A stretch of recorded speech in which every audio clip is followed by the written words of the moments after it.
하나님 말씀 역대하 6장 1절부터 11절 말씀입니다. 역대하 6장 1절부터 11절입니다.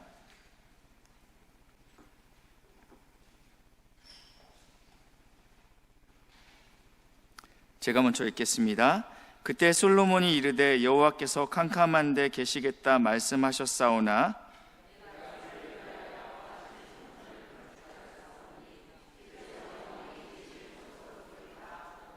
얼굴을 돌려 이스라엘 온 회중을 위하여 축복하니 그때 이스라엘의 온 회중이 서 있더라.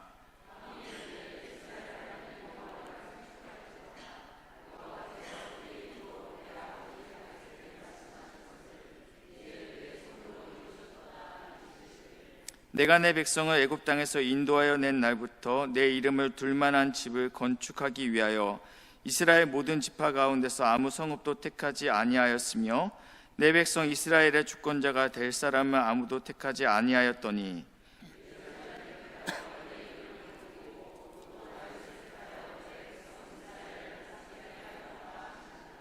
내 아버지 다윗이 이스라엘의 하나님 여호와의 이름을 위하여 성전을 건축할 마음이 있었더니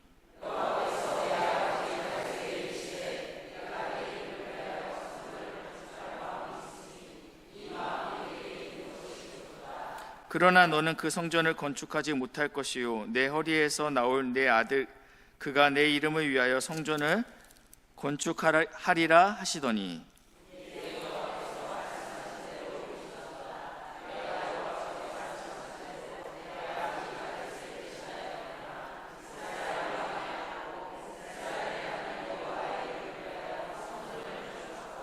같이 읽겠습니다. 내가 또 그곳에 여호와께서 이스라엘 자손과 더불어 세우신 언약 넣은 궤를 두었노라 하니라. 아멘. 솔로몬의 성전 건축이 마쳤습니다. 그리고 이 성전은 하나님께 나아가는 길, 하나님께 나아가는 방법이다라고 말씀을 드렸습니다. 왜냐하면 이 성전의 구조를 보게 되면 첫 번째는 뜰이 있습니다. 그리고 성소가 있고 그리고 지성소가 있습니다. 첫 번째 뜰에서는 이 피와 물로 씻음을 받아야 되겠죠. 예수의 보혈과 또 말씀으로 우리가 우리의 삶이 거룩하게 돼야 된다라고 말씀을 드렸고요. 성소에 들어가면 성령의 조명하심을 받아서 기도와 말씀으로 하나님 앞에 나아가야 되는데 가장 큰 장애물이 바로 휘장이다라고 말씀을 드렸습니다. 이 휘장은 예수님께서 십자가에 죽으심으로 위에서부터 아래로 찢어지게 됐죠. 그래서 누구든지 이제는 담대하게 담력을 얻고 우리가 지성소 안으로 들어갈 수 있다라고 말씀을 드렸습니다. 이 지성소는 가장 깊숙한 곳, 가장 은밀한 곳이었습니다. 지금 이 지성소 안에 무엇이 놓여 있죠? 언약궤가 놓여져 있습니다. 다른 모든 것들은 뛰어난 사람의 장인들이 아름답게 금으로, 보석으로 아니면 각종 실로 아름답게 꾸며놨습니다. 그런데 이 성전 안에 사람이 만들지 아니한 것이 한 개 있습니다. 바로 언약궤 안에 있는 이 두 돌판입니다. 이것은 하나님이 친히 기록하신 것입니다. 이 언약이라는 것은 무엇이냐면 하나님과 이스라엘 백성의 약속을 의미합니다. 그 약속의 내용은 나는 너의 하나님이고 너는 나의 백성이다. 이렇게 관계가 맺어지는 것이죠. 이 관계가 맺어지게 되면요, 어떻게 되냐면 이제는 너는 나 외에는 다른 신을 섬기지 말아야 된다라면서 이야기를 쭉 하는 것입니다. 계약을 맺을 때 갑과 을이 있지 않습니까? 집주인이 있고 그리고 집에 들어오는 세입자가 있지 않습니까? 먼저 이것을 명확하게 해야죠. 이 언약을 맺을 때는요. 하나님과 이스라엘 백성은 언약을 맺게 되는데 이 관계 설정을 성경에서는 어떻게 하냐면 첫 번째는 하나님은 왕이시고 우리는 그의 백성입니다. 이게 첫 번째 우리의 관계 설정이고요. 두 번째는 우리가 가장 많이 아는 것인데 하나님이 우리의 아버지 되시고 우리가 하나님의 자녀입니다. 이것이 또 다른 하나님께서 이스라엘 백성과 맺은 관계 설정이죠. 그리고 세 번째가 있는데 바로 이것은 하나님은 우리의 신랑 되시고 우리는 그의 신부됩니다. 이것이 마지막에 계시록에서 온전히 드러나게 됩니다. 오늘 이 말씀이 좀 어렵습니다. 그래서 졸지 않으시려면 필기를 하시면서 들으셨으면, 저도 너무 어려워서 이거를 30분 전까지, 이게 3페이지짜리 설교인데 2페이지는 날리고 다시 하다가 다시 엎치락 뒤치락 하다 막 꾸역꾸역 하고 왔는데, 저도 헤맬 수도 있는데 같이 헤매시면 안 되고 성도님들은 헤매지 마시고 잘 따라오셨으면 좋겠습니다. 이 관계, 하나님은 왕이시고 우리가 백성이라는 것, 하나님은 우리의 아버지시고 우리가 자녀라는 것, 하나님은 우리의 신랑이시고 우리가 신부라는 이 관계 설정은 독점적입니다. 무슨 말씀이냐면 하나님 외에 다른 왕은 없어야 된다는 것입니다. 하나님 외에 다른 아버지는 없어야 된다는 것입니다. 내가 결혼했는데 남편이 또 있고 여기도 또 있으면 안 되지 않습니까? 이거는 굉장히 독점적인 것입니다. 결혼이라는 것은 나는 이 사람하고만 관계를 맺겠다라는 그러한 언약인 것이죠. 마찬가지로 하나님은 나의 신랑, 그리고 내가 신부된다라는 것은 내가 예수님 외에는 알지 않겠다라는 고백이 이 안에 담겨 있다라는 것입니다. 굉장히 친밀한 것이죠. 그러니까 안쪽으로 들어갈수록, 이 뜰에서 있다가 성소를 지나서 지성소로 들어갈수록 하나님과 더 친밀해지는 것입니다. 이곳은 어떠한 신학자는 이 지성소를 하나님과 이스라엘의 신방이라고 이야기해요. 신혼방이라고 이야기할 줄로, 이렇게 이야기할 줄로 친밀한, 하나님이 만나게 원하신다라는 것입니다. 갑자기 왜 성소 이야기하다가 왜 신혼방을 이야기하십니까? 라고 생각할 수 있는데, 하나님께서 처음 아담을 만드셨을 때 아담을 만드시고 친밀하셨죠. 에덴 동산에 만드셨어요. 그래갖고 하나님과 동역하고, 그리고 아담도 하나님 앞에서 벌거벗었지만 부끄럽지 않았습니다. 굉장한 친밀함이었죠. 그러나 이 아담이 어떻게 합니까? 하나님께서 먹지 말라는 선악과를 따먹음으로 인해서 이제는 하나님 앞에서 부끄러움이 무엇인지 알게 되었습니다. 그래서 하나님의 인기척이 들리자 이 아담이 숨어버립니다. 하나님 앞에서요. 하나님과 인간의 관계가 어그러진 것입니다. 친밀했던 관계가 깨지게 된 것입니다. 이로 인해서 에덴 동산에서 하나님의 사람이었던 이 아담과 하와가 쫓겨나면서 인류에 죄가 들어오고 사망이 들어오게 됩니다. 그러니까 하나님이 인간을 만들었을 때는 나와 함께 친밀하게 거하자, 이러한 목적으로 나와 함께 사랑하자라고, 하나님은 사랑이시니까요. 그래서 하나님이 우리를 만드시고 초청하셨는데 인간이 죄를 지음으로 이게 어그러졌다라는 것입니다. 그래서 하나님께서 이 성소를 통해서, 모세의 성막을 통하여 너희가 나에게 어떻게 나와야 되는지에 대한 어떠한 해결책을 오늘 제시하고 있다라는 것입니다. 너가 나와의 관계를 회복할 수 있는 방법이 바로 이거다라고 말씀하고 있습니다. 오늘 새벽에는요, 이 솔로몬이 성막을 다 완성하고 나서 봉헌식을 하게 됩니다. 이 봉헌식이 1부와 2부로 나눠지게 되는데, 1부는 예배죠. 저희도 임직식 할 때 1부는 예배 드렸고 2부 때 임직식을 하지 않습니까? 이때 축사도 있고 또 뭐가 있죠? 권면도 있고 선서도 있고, 이러한 순서들이 뒤에 있듯이 지금 성전을 봉헌하는 식의 첫 번째는 예배를 드렸습니다. 이 예배는 오늘 새벽에 말씀드렸는데, 모든 제사장과 레위 사람들이 자신이 당직 순번이 아님에도 불구하고 자원함으로 일제히 모두가 함께 하나님 앞에 찬양을 했다라고 말씀을 드렸습니다. 하나님을 찬양하고 감사했습니다. 그때 하나님의 전에 구름이 가득하게 됩니다. 이것은 하나님의 임재를 상징하고 있습니다. 하나님의 거룩하신 임재가 임함으로 인해서 거기서 하나님의 전에서 섬기던 제사장들이 어느 누구도 감히 멀쩡히 서 있지 못하였다라고 이야기하고 있습니다. 하나님의 임재하심은 사람의 기획이나 의도가 전혀 들어가지 않습니다. 내가 이런 식으로 하면 하나님이 임재하실 거야 라고 생각하는 것은 큰 오산이라는 것입니다. 하나님의 임재하심은 언제 어떠한 식으로 우리에게 임할지 모릅니다. 예수님께서 예수님의 제자들에게 이렇게 말씀하셨어요. 아버지가 약속하신 것을 쟁취하라고 말씀하지 않았어요. 아버지가 약속하신 것을 기다리라라고 말씀하셨어요. 그리고 주기도문에도 이렇게 나와 있죠. 하늘에 계신 우리 아버지여, 이름이 거룩히 여김을 받으시오며 나라가 임하시오며. 이것은 우리가 쟁취하고 싸워서 얻어내는 것이 아닙니다. 하나님의 임재를 만약에 그런 식으로 얻어낼 수 있다면 다 그렇게 하겠죠.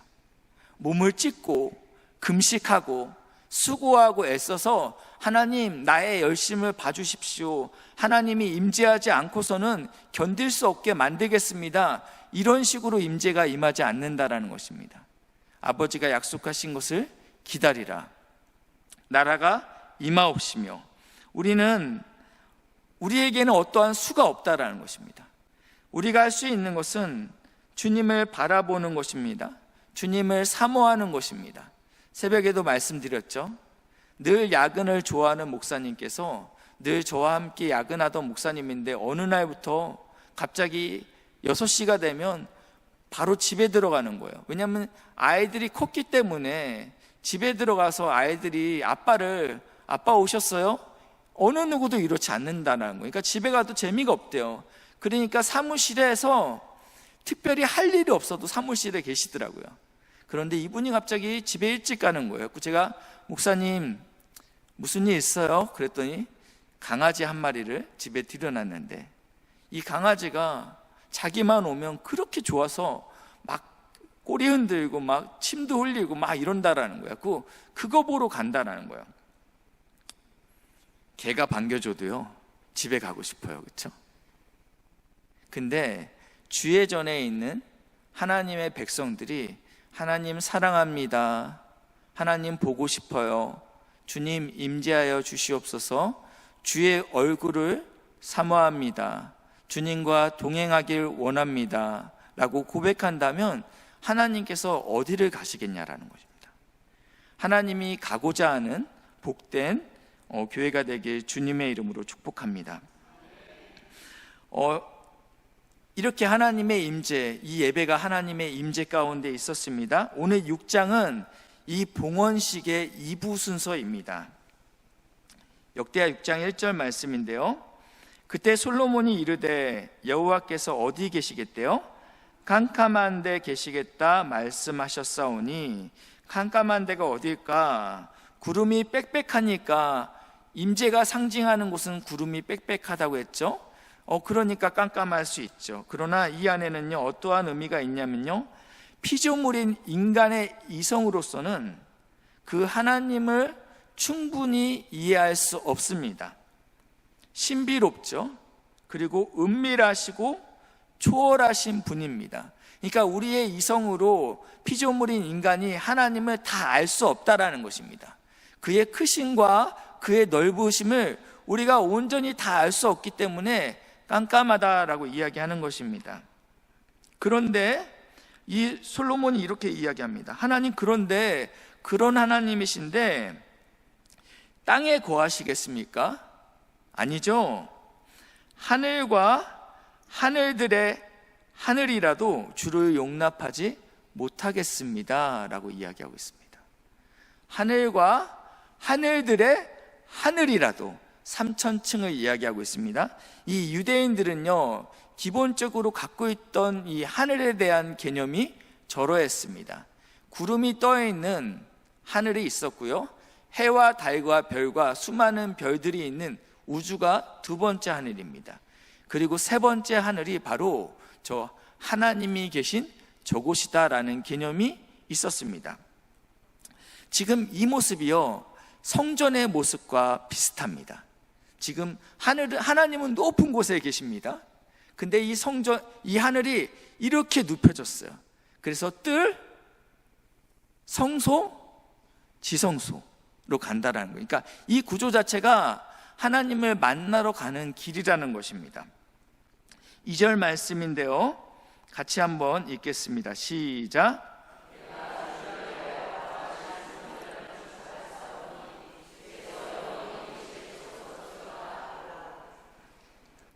거기까지 끝나는군요. 지금 누가 이 성전을 건축하고 있대요? 내가 합니다.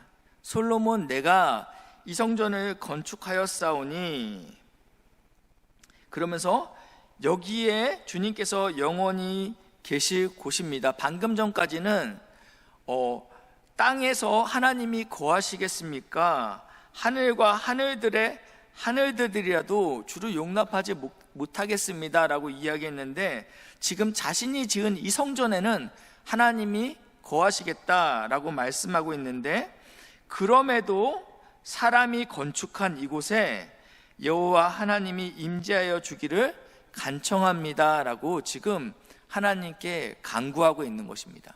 하나님, 당신이 얼마나 큰지 압니다. 이 성전 내가 애쓰고 수고했는데 75평이에요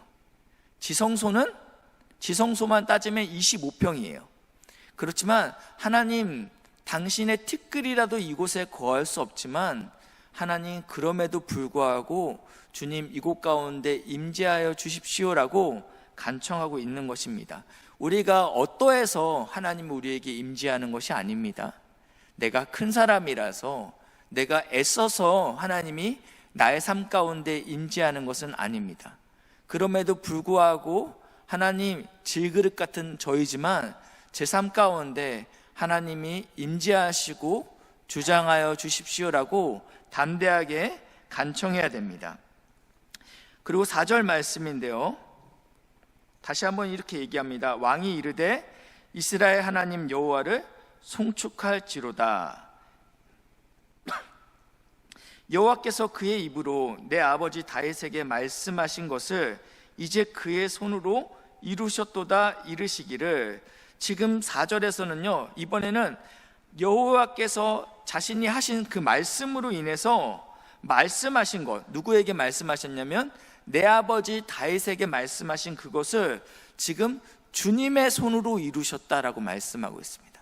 앞에는 분명히 자신이 건축했다라고 이야기하고 있는데 이 고백인 것입니다. 내가 했죠. 그러나 누가 한 거예요? 하나님이 하신 거죠. 이게 깨달아지는 은혜가 있으시길 주님의 이름으로 축복합니다. 지금 솔로몬은 이것을 분명히 내가 건축한 것이지만 하나님이 하신 것입니다. 하나님께서 내 아버지 다윗에게 말씀하신 그대로, 당신의 입에서 나오신 그 말씀대로 하나님의 손이 이 일을 감당하셨습니다 라고 말씀하고 있습니다. 지금 다윗에게 말씀하신 것이 무엇입니까? 사무엘하 7장 12절 말씀인데요, 내 수완이 차서 내 조상들과 함께 누울 때, 지금 다윗이 하나님의 부르심을 받기 전입니다. 내 몸에서 내 씨를 내 뒤에 세워 그의 나라를 견고하게 하리라. 내 몸에서 내 씨라고 표현하고 있습니다. 13절인데요, 그는 내 이름을 위하여 집을 건축할 것이요, 그 나의 후손 중에 어떠한 자가 나와서 하나님의 이름을 위하여 성전을 건축할 것이다. 나는 그의 나라 왕위를 영원히 견고하게 하리라. 하나님께서는 이 다윗의 왕족을 영원히 견고하게 하시겠다라고 말씀하고 있습니다. 그러면서 14절, 나는 그에게 아버지가 되고 그는 내게 아들이 되리니. 이게 지금 언약이죠. 근데 이 언약의 관계 설정을 지금 어떻게 했어요? 아버지와 아들로 관계 설정을 했습니다. 그래서 그 아들이 만일 죄를 범하면 내가 사람의 매와 인생의 채찍으로 징계하려니와 15절입니다. 시작.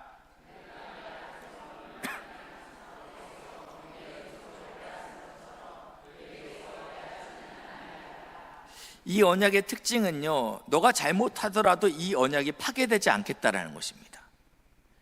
보통 언약은 그렇지 않거든요. 계약을 맺을 때 이자는 0.5%고 이자가 3개월 밀렸을 때는 뭐 어떻게 된다, 뭐 이렇게 계약 조건을 세우잖아요. 그러니까 돈을 빌려갔으면 제때제때 갚지 않으면 불이익이 있잖아요. 그런데 오늘과 하나님과 그 아들이 지금 계약을 맺는데 만약에 잘못했으면 때리긴 때린대요. 그런데 이 계약 자체를 파괴하진 않으시겠대요. 반드시 때려서 사람 만들어서 내가 이 언약을 반드시 성취하고 말 것이다 라고 하나님이 지금 다윗과 맺었습니다. 지금 여기서 말하는 다시 한번 사무엘하 7장 12절 말씀 보여주실까요? 내 몸에서 날 내 씨가 누구입니까? 솔로몬, 그렇죠? 딱 솔로몬인 것 같아요. 솔로몬인 것 같아요. 그런데 한번 거기를 보시면 13절 보실까요? 13절 보실까요?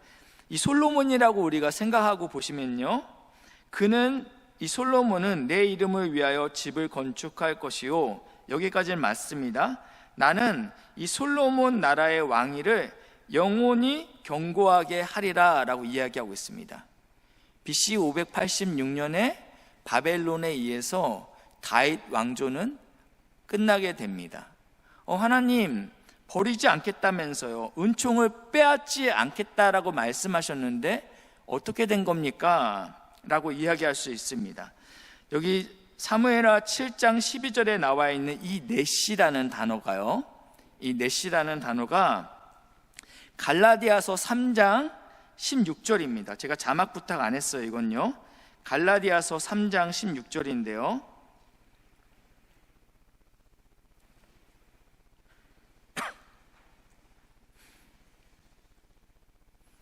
제가 읽겠습니다. 이 약속들은, 이 언약들은 아브라함과 그 자손에게 말씀하신 것인데 복수, 여럿을 가리켜 그 자손들이라 하지 아니하고, 이 자손이라는 단어가 씨라는 단어입니다. 동일한 단어입니다. 그러니까 단수로 쓰였다라는 것입니다. 자손들이라 하지 아니하고 오직 한 사람을 가리켜 내 씨라 하셨으니 곧 누구래요? 그리스도다. 성경에서는요, 이 아브라함과 맺었던 언약, 다윗과 맺었던 언약, 여기서 나와 있는 이 넷이라는 이것은 결국은 예수 그리스도다라고 우리에게 말하고 있는 것입니다. 육신의 다윗 왕조는 멸망했죠. 그러나 우리의 왕의 왕 되시는 예수님의 왕조가 우리 앞에 지금 있는 것입니다. 그래서 지금 이 다윗과 그리고 다윗의 가문들이 맺은 언약은 내 허리로부터, 네 씨로부터 예수가 태어날 것이다 라고 지금 말하고 있는 것입니다. 9절 말씀인데요, 오늘 본문 9절인데요, 한번 같이 본문 9절입니다. 같이 한번 읽겠습니다. 시작.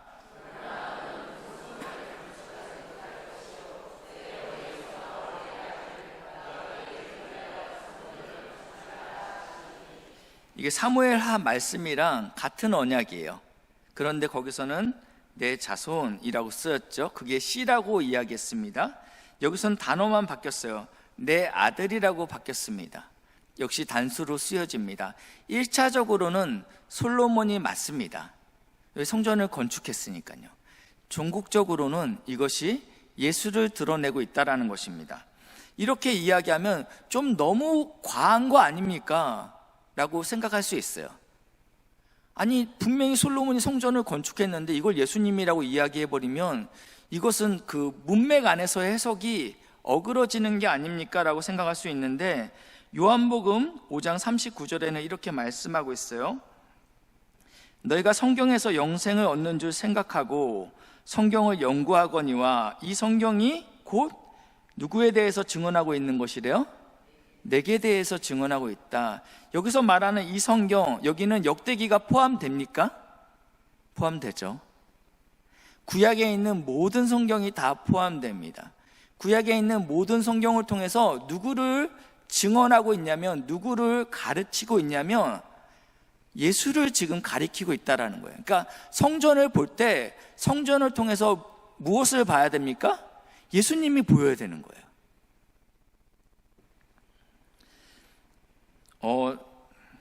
총신대학교 은퇴 교수님인데, 서철원 교수님이신데, 서철원 교수님의 책에 이러한 내용이 있습니다. 구약은 그 전체로 나사렛 예수 그리스도를 증거하고 가르치고 있다. 전혀 그리스도가 언급되지 않는 부분들도, 아가서 같은 거요, 욥기서 같은 것도요, 아는 부분들도 그리스도를 위하여 기록되었고, 또 뭐가 있나요? 룻기도 그렇죠. 왜냐하면 예수님이 하나님 자체가 등장하지 않거든요. 전도서도 마찬가지고요. 그리스도를 위해서 기록했고 그리스도 때문에 기록되었다. 전 구약의 목표는 예수 그리스도에 의해서 이루어진 구원이다. 그리스도 없이 구약을 읽으면 율법을 구원의 길로 삼는 율법주의만 나온다라고 기록되어 있습니다. 그러니까 여기서 구약에서 예수를 빼버리면 이렇게 살아야지, 시어머니를 잘 모셔야지 라고 접근할 수밖에 없다라는 거예요. 왜냐하면 예수님이 없으니까요. 욥기를 읽어도요, 이렇게 의미 없는 고난도 있을 수 있구나라고만 넘어갈 수밖에 없다라는 것입니다. 그러니까 구약 39권 안에서 우리가 이 구약 39권이 예수님의 성품과 예수님이 어떠한 일로 이 땅에 오실 것인지에 대해서 드러내고 있다라는 것입니다. 우리가 잘 알고 있는 멜기세덱 있습니다. 이 아브라함이 자신의 집에서 길리운 종들과 함께 전쟁에 나갔다 돌아오는데, 이 갑자기 생뚱맞게 멜기세덱이 이 아브라함을 환영합니다. 그러니까 아브라함이 11조를 멜기세덱에 바쳐요.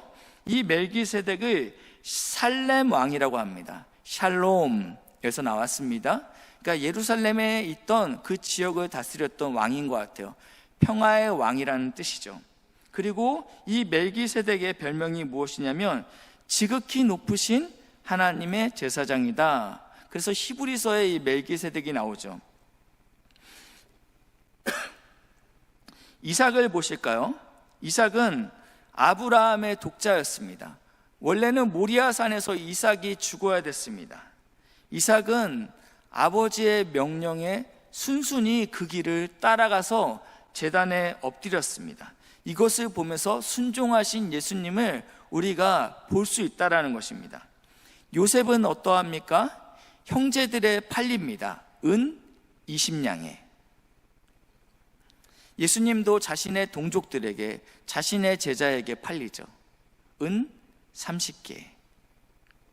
모든 어떠한 성경의 인물들이 다 누구를 지금 예표하고 있냐면 예수님을 드러내고 있다는 것입니다. 이 정도까지 이야기해도 지금 말했던 그 사람들 뿐 정도만 아니겠어? 말도 안 나요? 죄송합니다. 거기 나와 있는 그 사람만 정도만 아닙니까? 라고 생각할 수 있는데, 우리가 선지자로서는 실격했던 선지자가 있습니다.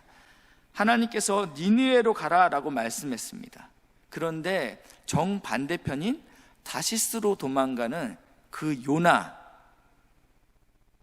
요나는 니느웨 성이 굉장히 컸기 때문에 3일 길을 돌아야지 회개하라 복음을 전할 수 있었어요. 그러나 그러하지 않았죠. 하루 만에 사역을 멈췄는데 하나님이 놀라운 은혜를 주셨죠. 마태복음 12장 40절 말씀인데요, 요나가 예수님을 어떻게 예표하냐면요, 요나가 밤낮 사흘 동안 큰 물고기 뱃속에 있었던 것 같이 인자도 밤낮 사흘 동안 땅속에 있으리라. 아멘. 그러니까 이 요나의 고난의 사건이 예수님의 그 십자가 이후 죽으신 그 사건이다라고 이야기하는 것입니다. 많은 사람들이 예수님한테 증거를 보여주십시오, 증거를 보여주십시오, 당신이 정말 하나님의 아들입니까? 그때 예수님이 하신 말씀이 이 말씀이에요. 요나가 밤낮 사흘 동안 물고기 뱃속에 있었잖아.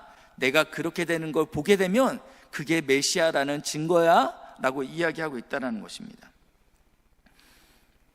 지금 다윗의 허리에서 나온 아들이 솔로몬이었다라고 말씀을 드렸습니다. 1차적으로는 솔로몬 맞습니다. 이 솔로몬의 그 어근은요, 샬롬에서 시작합니다. 평화의 왕이라는 뜻도 되죠.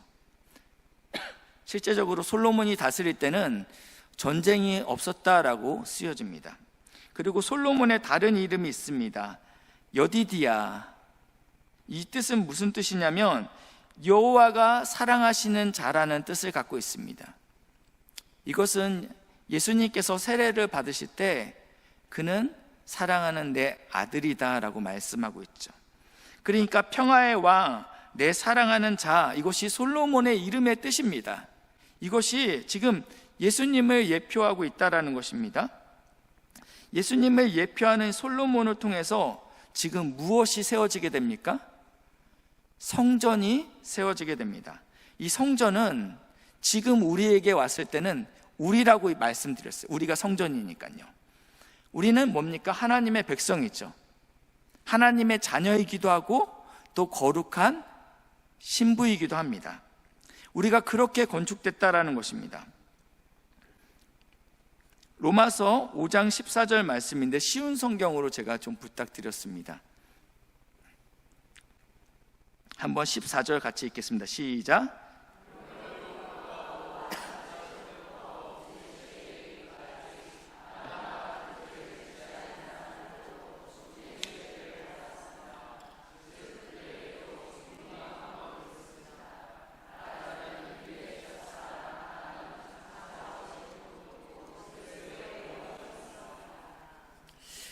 성경에서 분명히 말하고 있죠. 아담도 그리스도의 모형, 예표다라고 이야기하고 있습니다. 아담의 죄로 인해서 온 인류가 죄 가운데 놓이게 되었습니다.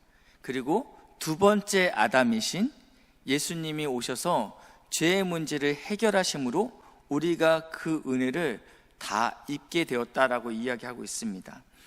창세기 2장 22절 말씀에는 이렇게 나와 있어요. 여호와 하나님이 아담에게서 취하신 그 갈빗대로 누구를 만드셨죠? 여자를 만드시고 그를 아담에게로 이끌어 오시니 최초의 수면 마취 수술이 있었습니다. 이 갈빗대를 어디서 취했죠? 옆구리에서 취했겠죠. 옆구리에서 취해서 지금 아담의 신부를 만드셨다라는 것입니다. 아담의 신부를요. 이것이 아담이 예수님의 예표라고 말씀을 드렸습니다. 요한복음 19장 34절인데요. 그중 한 군인이 창으로 어디를 찌릅니까? 옆구리를 찌르니 곧 피와 물이 나오더라. 이것은 많은 초대 교부들은 교회의 탄생이다라고 이야기하고 있습니다. 피는 성찬 예식이고 물은 세례다라고 이야기합니다.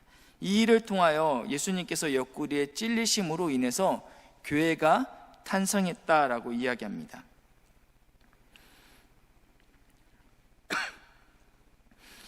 무엇입니까? 그러니까 아담에게 하나님께서 너는 나와 함께 교제하자, 친밀하게 거하자, 그래서 에덴 동산에 두셨습니다. 이미지 한번 보여주시겠어요? 네. 첫 번째 하나님께서 우리를 창조하셨을 때 저렇게 온전하게 하나님과 깨끗한 상태를 우리가 유지하고 있었습니다. 그러나 우리가 범죄함으로 이제는 하나님과 단절되었다. 이것을 우리는 사망했다라고 이야기합니다. 나 아직 안 죽었는데요? 그런데 영은 죽었어요. 하나님을 기쁘시게 하지도 못하고 하나님을 찾는 자도 없는 상태가 된 것을 성경에서는 죽었다라고 이야기합니다. 그래서 하나님과 완전히 분리되었습니다. 그래서 이 문제를 누가 해결하시기 위해서 오셨습니까? 예수님이 해결하러 오셨죠. 예수님께서 그전에는 구약시대 때는 성막을 통하여, 성전을 통하여 너희가 나에게 와라 라고 말씀하셨지만 그것은 일시적일 뿐이었습니다. 그래서 예수님께서 이 땅에 오심으로 이 문제를 해결하시기 위해 오셨습니다. 그러나 온전한 해결은 언제 일어나게 되냐면 바로 주님이 재림하시는 그때 완성이 된다라는 것입니다. 다른 용어는 이거는 새 창조라고 이야기합니다. 이전 것은 지나갔다라고 이야기하잖아요. 이전 것을 고쳐서 쓰겠다라는 게 아니에요. 새 하늘과 새 땅이 온다라고 이야기하죠. 전혀 다른 그러한 몸으로 우리는 하나님을 잊게 될 것입니다. 만약에 이 몸을 좀 고쳐서 천국에 가게 된다면 아쉬운 점이 있겠죠. 키가 그래도 한 175로 천국에 갔었어야 되는데 하나님이 그건 안 고쳐주겠죠. 그렇죠? 그게 아니라 온전히 다른 걸로 변화시켜 준다라고 말씀하고 있는 것입니다. 그렇기 때문에 하나님과 온전히 연합하게 될 것이다. 그래서 계시록에 보니까 새 예루살렘이 등장하는 것이죠. 새 예루살렘, 그것이 바로 교회 신부다라고 말씀하고 있습니다. 하나님께서 우리에게 지금 이것을 약속하시기 위해서 성전을 보이셨습니다. 이 성전에 두 가지 특징이 있는데 두 가지만 짧게 말씀드리겠습니다. 첫 번째는요, 우리 한번 역대하 6장 한번 펴보시겠습니까?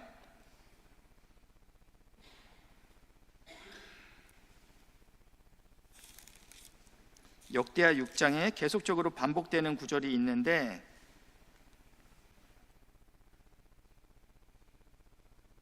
첫 번째는요, 내 이름을 두기 위하여 라고 계속적으로 반복하고 있습니다. 어디서부터 보시냐면 5절입니다. 내 이름을 둘 만한 집을 건축하기 위하여. 6절, 내 이름을 거기 두고.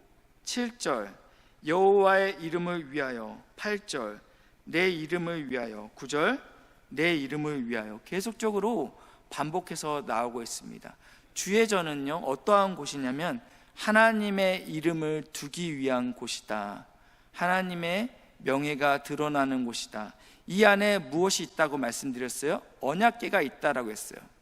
우리가 10계명 중에서 3계명 알죠? 여호와의 이름을 망령되이 일컫지 말라라고 말씀하고 있습니다. 그러니까 거룩한 삶을 살아내라는 것입니다. 신부면 신부답게 살아. 그러니까 나만 바라보라는 것입니다. 신부의 가장 온전한 덕목은 무엇입니까? 신랑만 바라보는 것이죠. 요리도 잘하고 자녀도 잘 돌보고 청소도 잘하는데 두 번째 남편이 있으면 신부로서 자격이 없습니다. 그것은 그냥 일하는 아줌마로 둬야죠. 신부의 가장 중요한 덕목은 오직 예수님만 바라보는 것이 신부의 첫 번째 덕목입니다. 그래서 여호와의 이름을 두기 위한 거룩한 성전이 우리가 되어야 된다는 것입니다. 두 번째는요, 여기서 3번 반복되는 것이 있는데 말씀하신 대로 이루셨다라고 나와 있습니다. 6장 4절에 나와 있습니다. 6장 4절 보시니까 내 아버지 다윗에게 말씀하신 것을 이제 그의 손으로 이루셨다라고 말씀하고 있습니다. 또 어디 나오냐면요, 10절입니다. 이제 여호와께서 말씀하신 대로 이루셨도다. 내가 여호와께서 말씀하신 대로. 반복해서 나와 있습니다. 성도는 두 번째는요, 우리는 모든 기준이 하나님의 말씀이라는 것입니다. 내가 하나님과 친밀하게 동행하기로 결단하는 성전이 되기로 결단했다면 거룩하게 오직 하나님만 바라보시고, 두 번째는 그 기준이 말씀이어야 된다라고 오늘 우리에게 말씀하고 있습니다. 신실하신 하나님께서 말씀하신 대로 우리 삶 가운데 그런 식으로 만들어 가실 것입니다. 이 하나님을 소망하시고 바라보시는 귀한 믿음의 동역자들 되시길 주님의 이름으로 축복합니다.